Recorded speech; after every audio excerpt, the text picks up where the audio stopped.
You know those moments when you're doing what you love in your business? Maybe it's standing on stage or creating content. Whatever it is, you're totally immersed and time just seems to slip by. This is called the flow state.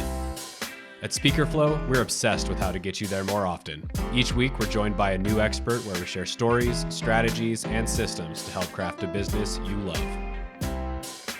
Welcome to Technically Speaking.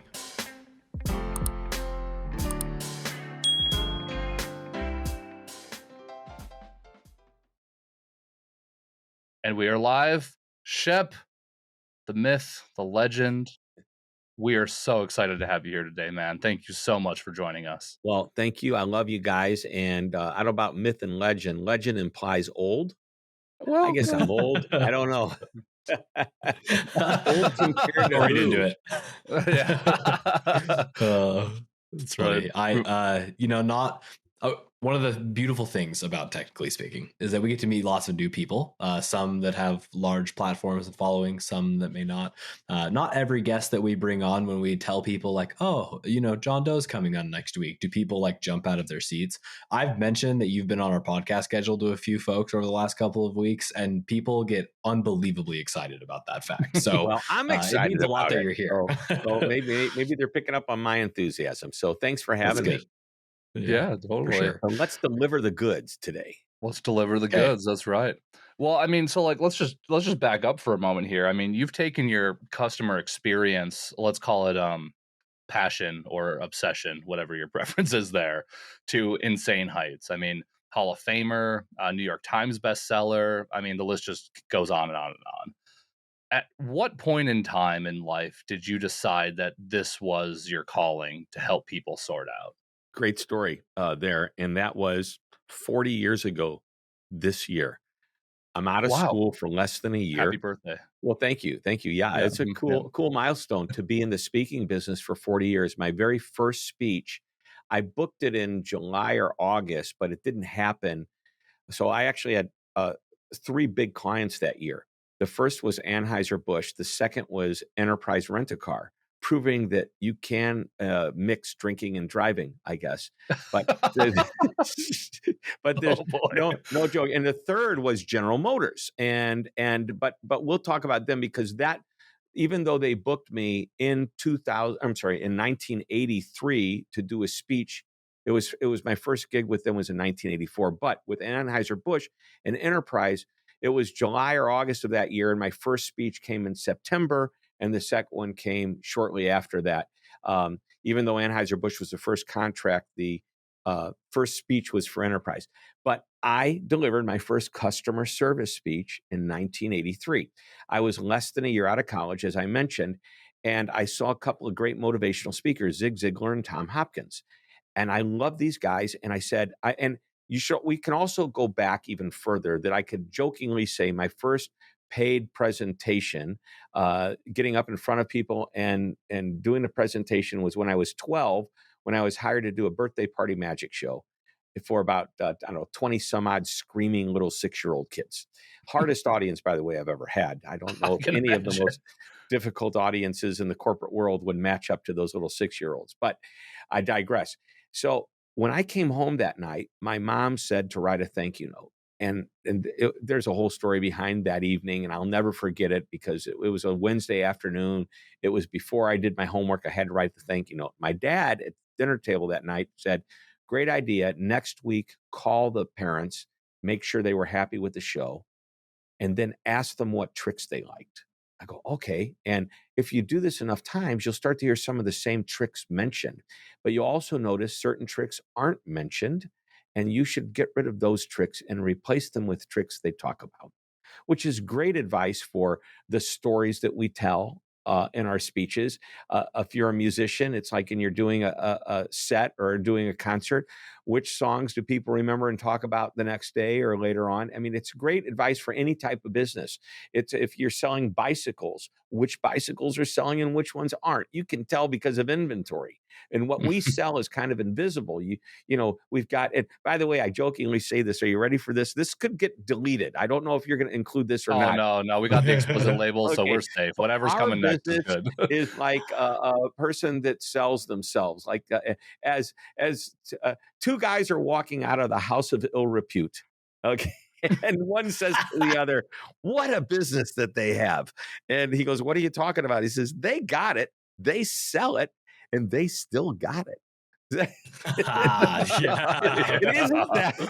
It's true. I could get Yeah, myself that's in trouble for that. I interesting. don't know. Wow, what an Yeah. analogy. Yeah. That's so funny. But that's what our business is. It's kind of like, it's we sell time and it's not like a product. Like even if I go to we used to get my hair cut, there's a finite time I sit in the chair and I look at it, I go, yeah, I like it, and right there, immediate feedback. But in our business, we hear the applause, the client's busy doing something else, and we say thank you, and we follow up a week later to find out, were they happy? Did we see feedback forms and get the results that we want? But anyway, my dad, unbeknownst to me, was teaching me about feedback and operationalizing the feedback by making a better show, which is called process improvement. My mom was teaching me about showing appreciation to customers, and all of that falls under the guise of customer service and experience. And I had no idea that's what it was at age 12. And by the way, I continued to do my magic shows. I was very successful. I grew into nightclubs. I worked in my first nightclub when I was 14. At 16, I was doing comedy and magic at the Playboy Club, which was unbelievable for a 16-year-old young man. I probably worked like, I don't know, a dozen engagements in my junior and senior year of high school there. And plus I did my corporate work in comedy clubs. And when I got out of college and I wasn't sure what I wanted to do, I looked at these two speakers and I said, I can do that because of the entertainment business. And when I went to the bookstore the next day to determine what it is I wanted to talk about, I thought I'm going to go see what business books are out there. There was one Fascinating. shelf in the whole bookstore devoted to business. Now we know that's not the case anymore today, that there's many, many books, many bins of books, shelves and shelves of business books. But I landed on 3 books, all 3 tied to the same topic, customer service and excellence. And it was Tom Peters in Search of Excellence. This was 1983. Service America or America at Your Service by Ron Zemke, and another Carl Albrecht and Ron Zemke book. And I don't know, I was just drawn to that. And as I read it, I said, this is exactly what my parents taught me. This is what I'm going to talk about. And I remember my first speech, that I created was called Back to Basics. What do you do to make sure the customer loves you after they choose to do business with you? And I always told my clients, I'm not a salesperson, so I'm not going to teach you how to get people in the door. I'm going to teach you how to keep them coming back. That's what I'm going to do. And that's what I've been doing since 1983. I've not deviated from that. I really focused on the terms customer service back then. And then I learned about internal service by understanding that employees also had to have a good experience. And then somebody smart one day called it customer experience, which morphed into a much larger type of thing where they talk about anything related to customers' interactions, regardless of the people-to-people conversations that you might have with customer support or in a sales, in a selling situation. Even though I'm not teaching sales, I'm teaching how to sell and create a great experience, but not necessarily sales techniques. Anyway, so that's morphed into where I am today. And here I am 40 years later, still going strong. Somebody asked me, when am I going to quit? I go, what do you mean quit? I don't know that. That's What? not in my DNA. It's not in my language. I do think I understand what the word means, but I'm like the antithesis of quitting. To the disappointment of some of my colleagues who go, you know what you can do for me? Because they say, Shep does anything for you. And I go, what would you like me to do for you today? He goes, retire. Because then I have Oh man. Well, I do we think love business the will mission you're on. change. Over the next 10 years, 15 years, I'll probably, just focus. I probably get back to what got me into the dance before, because prior to 2001, everything I did money-wise was made on stage or by selling a book. Okay. Mhm. And I think that's a very simple business model for for the speaker. I've complicated it because at 2001, 9/11 hit. It was, I think, thought we get another terrorist attack. Nobody's going to be sending people to a resort to, have a meeting. I better figure out a different way. So I created training products based on my speeches and started to not just me deliver the training, which I found out I'm not really that good at, even though the content's good. But I hired other people to deliver my training. So that kind of opened up another idea. I can scale myself. through these trainers. And then from there, I have several different business models that I've used. When I say business models, ways I've generated income. And then COVID hit 2020, which is just a few years ago, a couple of years ago, I guess, 2.5 years ago.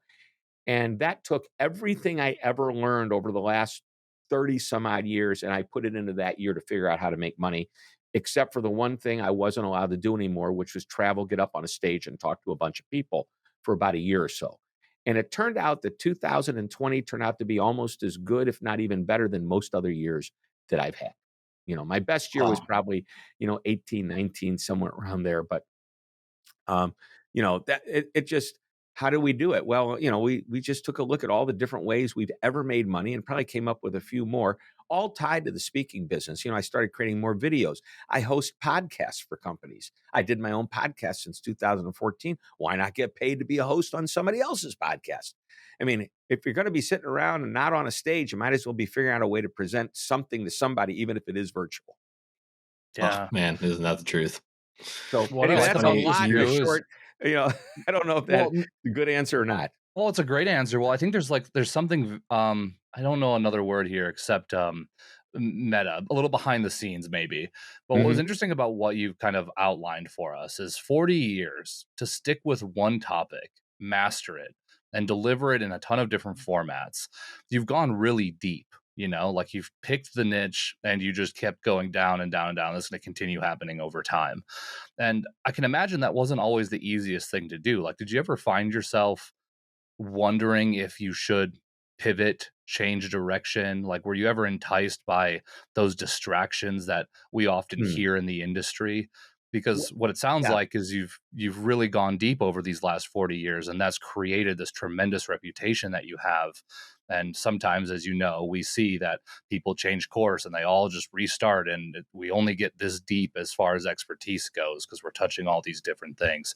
Can you talk more about that? sure. About the only thing I do that doesn't look like I normally do on stage is occasionally I'm asked to do that true motivational talk, which, by the Sure. way, is just taking my existing content about building relationships with customers and I make it a little more generic. And I'm very entertaining when I speak. So maybe once or twice a year that happens, but I never change lanes as far as content goes. I'm known for something, and I don't want to be known for anything else. I think it would be dangerous to become that jack of all trades because they assume you're master of none. Although there are a few that are really good at a number of different trades. I've just chosen to stay in this. But one of the reasons I'm able to do that is because the topic never lost relevance. If anything, it gained relevance over the years. And I believe that the topic today of customer service and CX, customer experience, may be far more important today than it was back in the 1980s when I first started. Why do you think that is? Do you think it's just the mediums where it's relevant has increased, or is it that we're less prone to do it naturally given the current state we're Yeah, in? I Or yeah, well, why? I don't think people thought how important the experience was back then. Companies like IBM had figured it out, and one of the greatest events I ever did was when I got to speak in an IBM conference for a bunch of IBM people talking about customer service. I'm thinking, aren't they the best at what they do in the B2B world? Then I got hired to speak at Disney to talk to cast members Oh, about customer experience or guest experience. Now, how does that happen? So I think that some organizations recognize the importance of it way back then. And there are, boy, all the predictions from McKinsey and Forrester and Bain and all these different companies were saying customer service and experience is going to be the only differentiator you have because companies have figured out they're commoditized. There's very, very few companies, and I'll even say very few speakers where if you can't hire Shep, you can hire 10 other speakers that do what Shep does. Okay. But if you are going out to buy a pair of blue jeans in the mall, there's probably 10 different stores that you can go to. One, you want to like the merchandise. Okay. Just like a speaker, you got to like the speaker, watch the video. And then why would you go back to that speaker after you've bought something before? Maybe the experience was great. If there is a part two, and hopefully for many speakers, there is a second or a third speech that they can do for the same client. And if you're a trainer, well, of course, you can go on for probably weeks with new content and facilitation. But my point is, if you go into this store in the mall and you buy a pair of jeans that and you like the jeans and you like the person that took care of you, and when you go back, you feel like you're connected to that person, you're probably not going to go to the other stores in the mall. Okay. But if you don't like the way you were treated, the next time you need a pair of jeans, you're going to walk right past that store to the next store, to the one that might treat you as well. So I believe that we're in a sense all commoditized. And what only thing we have for the most part to differentiate ourselves is the experience that we create for our clients. And I believe part of the reason that any speaker gets hired, if you are, if the, a typical client's going to go through what I call the pre-booking stage. They're going to do their research. You can go on Google, you can call a speakers bureau, you can get a list of half a dozen, 10 speakers. I always tell my clients that are just looking, be careful not to get too many. You'll get analysis paralysis. You won't be able to figure out what's right and what's good and what's bad after a while, because it'll all start to run together. But one of the things that we have is a website and a video. And I believe that those are used starting out to exclude us from the list, not get us booked. So, excuse me.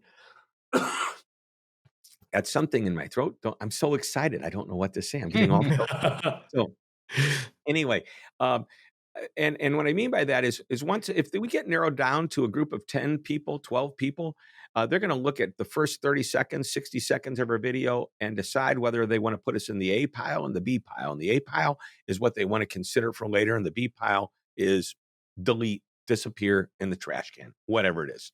And so we have to do what we can to separate ourselves early. So let's assume we have a good website. Let's assume we have a good video. What's next? The experience. They contact us. How fast do we get back to them? Do we give them the information? Are we accessible? Are we professional? And when I say that, of course, we're professional because we're paid, but do we act in a sense of a high level of professionalism? So that's what we want to focus on. Yeah.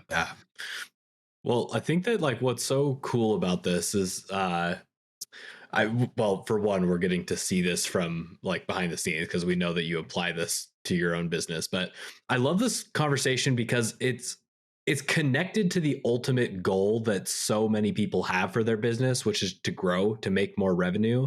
But it's from an angle that nobody talks about. And I keep thinking about this stat as we're having this conversation, which is that somebody who's purchased from you once is 85% more likely to buy from you again than somebody who has not. And I'm sure that stat is true, but it's got to be within the context of what you're talking about here, which is creating this experience that makes somebody want to come back. Yeah, Right? and hence my last book was titled "I'll Be Back: How to Get Your Customers to Come Back Again and Again." And I really was hoping Arnold Schwarzenegger would endorse the book, and Yeah. I came pretty close. I had no idea that I was gonna. I didn't think about him when I first wrote the book, at least for the first 2 or 3 sentences. Then I realized, wait a minute, there's a guy out there that made this line famous. Again, I digress. Let's go back to your comment about 85%. That is true in retail types of businesses. It may even be true in some B2B. In our business, the speaking business, we need to make sure the client knows we have a second product that we can sell them. Hence a part 2, a part 3, ongoing training to support the speech you just hired me for. Books to come after the speech or during, to be sold with the speech. So there's lots of opportunities to sell again. I don't know if the 85% stat, and I tell this to my clients all over the world because I talk about the research we do here in the US.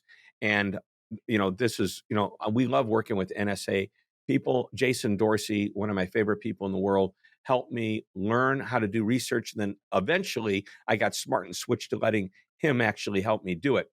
But when I go to other parts of the world, I tell them these numbers from the US may not apply to what's happening in this country, but a lot of the world is becoming westernized as far as business goes. So while the numbers aren't exactly the same today for you, the concept behind the numbers is.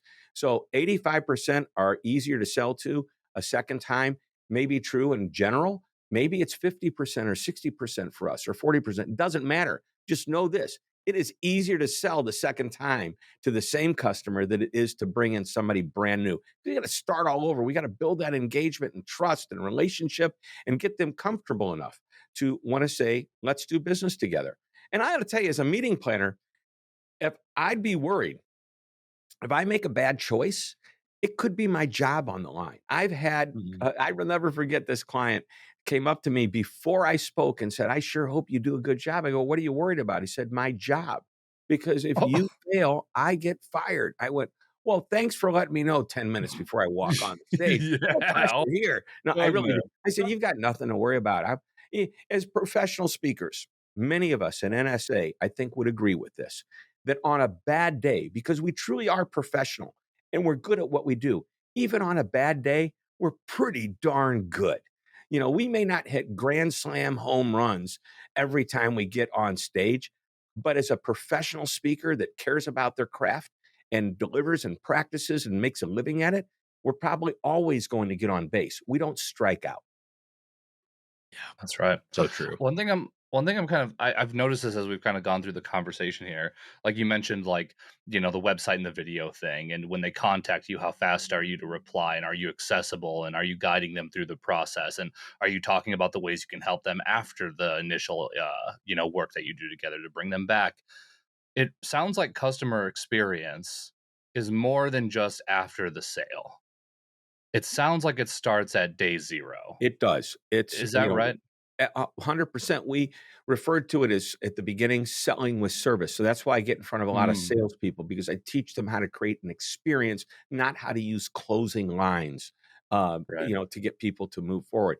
I teach people how to create the experience that makes people want to take their next call when it gets them closer to that sale. And that's salespeople. I do a lot of work in the support center world as well, where I'm talking to leaders of when we call and we're put on hold and then we're talking to somebody we can't understand and we have to talk to a supervisor and start all over again. That's friction. And I get up in front of all these call center leaders and I tell them this is why a percentage of people that we surveyed, I think it's like 30 some odd percent, would rather clean a toilet than call your 800 numbers. So That's a That's hardcore stat. truth. I know it is, and I got it. It's like I have a whole slew of these. Just for fun, I'm just going to do this because it's time to inject a little tiny bit of humor into what we have here. This is one of my favorites. 56, and by the way, you'll be able to appreciate 56% of the consumers we do over 1,000 consumers in our study. 56% they admit to screaming agent or representative over and over again out of frustration before hanging up on on them. 32% of people have yelled at a customer service agent. 24% have cussed at a customer service agent, which means that 76% are lying. Uh, just kidding about that one. But, 47% are more interested in dating somebody that delivers great service. So the single people have a chance. And here you go. 38% would rather go to a dentist than call customer support. And 38% would rather clean a toilet than call customer support, which, by the way, is down from 42% last year. So maybe we're doing better. So, Yeah. Wow, progress. That's That's that's the true very benchmark. motivating. Yeah. Yeah. Oh man. but no, I'm curious, like, go go ahead. I'm ahead. sorry. I was just going to say that we've got to create this experience that when we are one of the lucky people that they called because of initially seeing whatever it is we do to promote ourselves, we got to handle ourselves in such a way that is in alignment with what they've seen on that website, the personality that they think we are based on what we're trying to project on that website and in our video. And we've got to deliver over and over again. There is the pre-booking call, and then there's what happens after that booking is made. And I believe that once you get to that point, you've created the experience. They say, let's go forward. Okay. They trust you. You've now got a whole new experience to work on. And that is, let me make sure that you're so comfortable that you're not worried about me anymore. And I even will say to my client, I am the last thing you have to worry about at this point, as far as your meeting is Mm. concerned. Because even if after today you gave me no more information, I'm going to get up there and I'm going to get a speech that's going to get people excited and get a high rating for you. But you don't have to worry about me. And I do little things like the week before we send an email. This is so standard. Looking forward to seeing you in a week. I land, Shep is on the ground heading to the hotel. Okay. I'm checked in that next morning. I am showing up early at breakfast, regardless of what time the sound check is, because I want them to physically feel and see me there. And if I have time, I'll even get in if there's an opportunity to say hi to them the day before. By the way, I will tell them I never take the last flight. Uh, there are times that they go, "We really want you." And I say, "Well, the only way I can get there is because there's a last flight. Are you willing to really risk it?" And many of them say no. I go, exactly. But the ones that say yes, I make sure it's in the agreement that they know that it's the last flight. And there is always that chance. And I will always tell them, if I will do everything I can to get there. Financially, you have nothing to worry about. There will not be a financial loss if I don't show up due to the airlines. Okay. So I'm happy to at least put that kind of a guarantee out there. But again, I'm trying to get them as comfortable as possible. And are you guys familiar with Joey Coleman? I have his book right here. No, I don't think No. Never so. lose a customer again. And what Oh, he all talks right. about Ordering now? is ordering now is the first 100 days are crucial in almost any business, because this is where you confirm that that client made the right decision to engage with you. And if you can't give them that confirmation so that they're so comfortable, they're going to be uncomfortable the day you show up to do your speech. And that concern, that I'm not going to call it distrust, but I think it is concern and uncomfortableness carries forward regardless of how good you are. You need to never let them feel uncomfortable about the decision they made to hire you.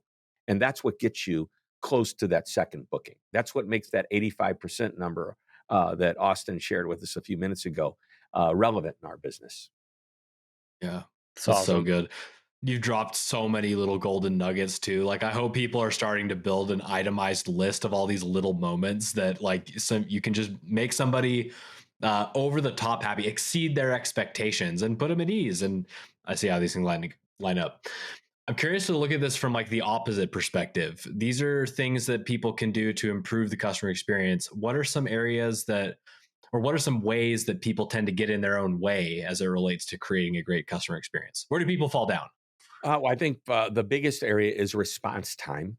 I think everybody is guilty of probably not responding to an email as quickly as they should have, or returning a call as fast as they could.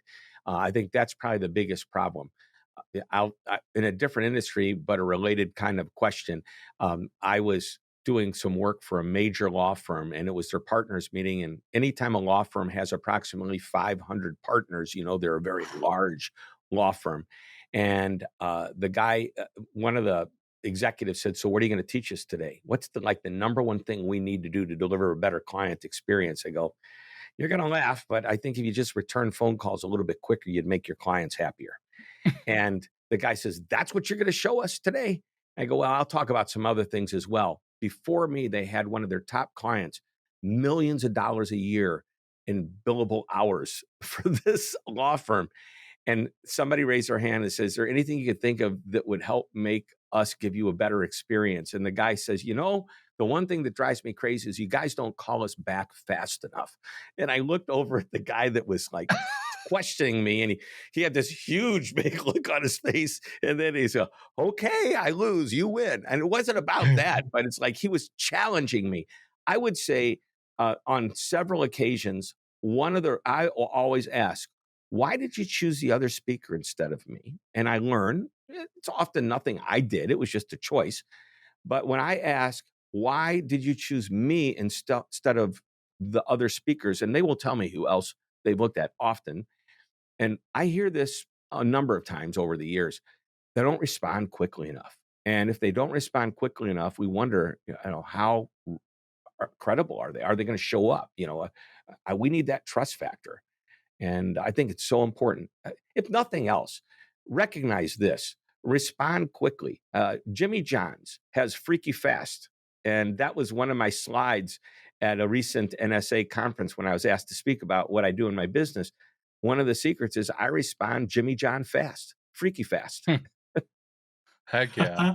Well, I think it's such a One, it's a simple thing, you know, nothing you said is out of the realm of Yeah, possibility it's for all someone to common do, you sense. know? It's just all common sense. But if you think about the emotional tie to responding quick, you just feel taken care of, you know? Like, I mean, even if, like, we can equate this like going to urgent care, you know, we've all been there. We feel like we're dying and we're waiting for 5 hours to get taken care of. Do we feel good about that situation? No. Like, it applies to our businesses just the same, it feels like. Yeah, I think it's again, common sense sometimes is not always so common. Yeah. And yeah, and I think one by the way, if I do not respond to you quickly for some reason, if you email me and you don't hear from me in like 24 or 48 hours, call 911. Yeah, Something's right, yeah. happened. Yeah, for sure. I'm curious. So we've talked about like leading up to the sale. We've talked about up to delivery of it. One of the things we've seen just time and time again is this kind of one and done kind of mentality Mhm. that's laced throughout the industry, right? Like I'm going to get on stage, I'm going to collect a check, and I'm going to go find the next client, basically. What are some things you do to stay in touch with people after you've delivered and create an Right. amazing experience? So And is that important? yeah, the one and done is kind of it's a good approach if that's the way your speaker model is. Ira Hayes, many years ago, you may not know who that is, but probably back in the 70s and 80s and 90s, Ira Hayes was known for saying it's easier to get a new audience than it is to do a new speech. His model was find a new client and make it work. And that was his model. And it worked well for him. And it's worked for many other speakers. And it probably worked for me up until I realized in 2001 after 9/11 the change I had to make. And by the way, I had clients that used me for several years in a row. And some clients would book me for multiple dates, different divisions. So, I mean, I got that repeat business. Most important was, even if I knew I couldn't get repeat business, it would be referral business as well. So, Hmm. some things that I surround value, and I'm going to get to your specific question, which is, what do I do after the gig, after the speech?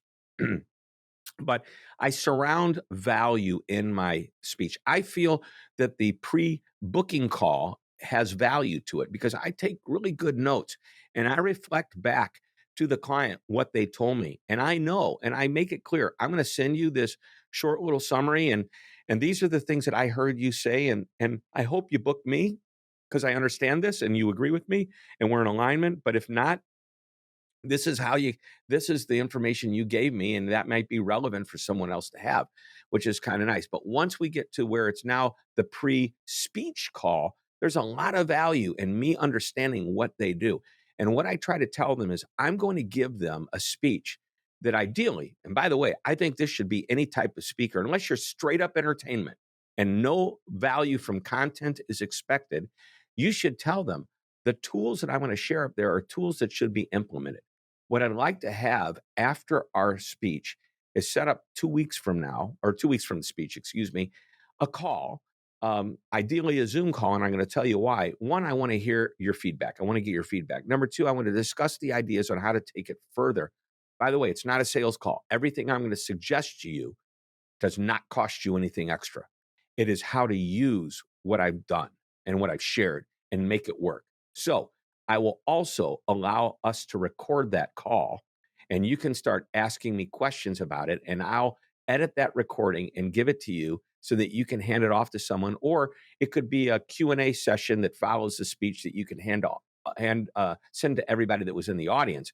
It's a great value piece. I call it the reverse podcast because I tell them what to ask me and then I answer the questions and they become the host of it all. It's kind of fun. But that's been a huge value and it allows me to show how to get this thing going forward. And then as a result, they go, okay, what are you going to teach us next year? I love it when they ask me that. And I will tell them if it's appropriate, say, is it okay for me to put my salesman's hat on for 60 to 90 seconds? Because I'm not here to really sell you, but I do want you to know there are other options beyond Shep being on stage that you can utilize. We've got on-demand training. We've got trainers. It sounds to me, and by the way, we find this out early in the game.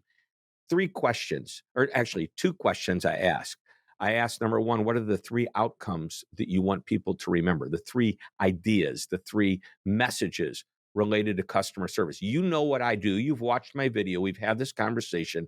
Now you need to tell me the 3 things you want this audience to remember. That's the first question. That's where I came up with 3. The second question, and I've talked about this from the stage before at NSA, is if we were to get together a year from now, what would have to happen for you to feel that this was the best speaker investment you ever made? And Mhm. they'll tell me. If I get that information, both questions give me success criteria, what I need to do to be successful on stage. It also gives me an idea of maybe what they want isn't just a 1 hour speech or a half an hour speech from a main stage. Maybe they really need something bigger, longer, better than that. I've had people say, well, we want to change our whole customer service culture. And I'm going to say, well, I can kick it off, but we're not going to do it in an hour. Do you really? I'm happy to share with you the tools, and I will let you do it on your own. But if you want our help, I'm happy to discuss those options as well.